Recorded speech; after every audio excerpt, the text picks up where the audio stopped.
Hi, I'm Dr. Erica Monaco, and we're here at Highlands Animal Care today, and we're going to talk about ultrasound and indications for either a heart ultrasound or abdominal ultrasound.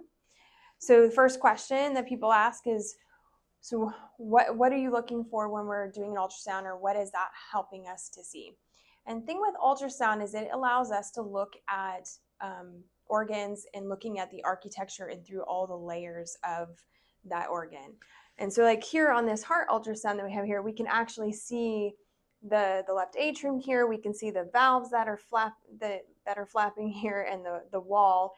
And from different views, we're able to see the entirety of that organ inside and outside. Whereas on an x-ray, we're only able to see just kind of the general size, and we're not able to see the different layers.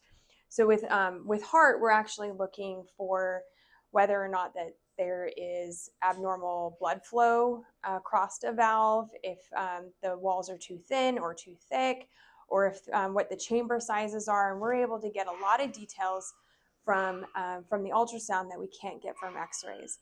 On abdominal ultrasounds, we're able to look through the architecture of the full architecture of the organ. So on the x-ray, we might just see the kidney, or we might see this, the size of the liver, but we're not able to see on the x-rays whether or not there's abnormalities to the tissues itself or the architecture of that organ. So the ultrasound allows us to look at the full thickness and the different slices of that organ.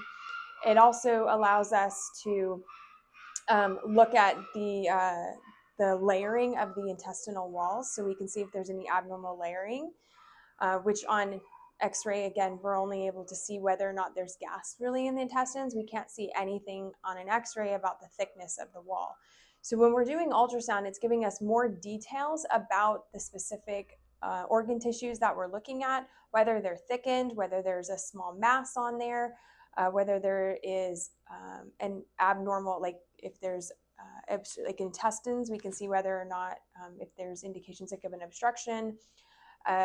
If the kidneys are abnormal looking, so like if your pet has been diagnosed with elevated kidney values, and especially if they're young, we might want to do an ultrasound to look and see if there's any abnormal like renal cysts, or if they are just underdeveloped or look abnormal. So when we do recommend this test, it's usually because we're looking at specific organs and looking to see whether they're enlarged or abnormal in their contour or in some layer of that organ.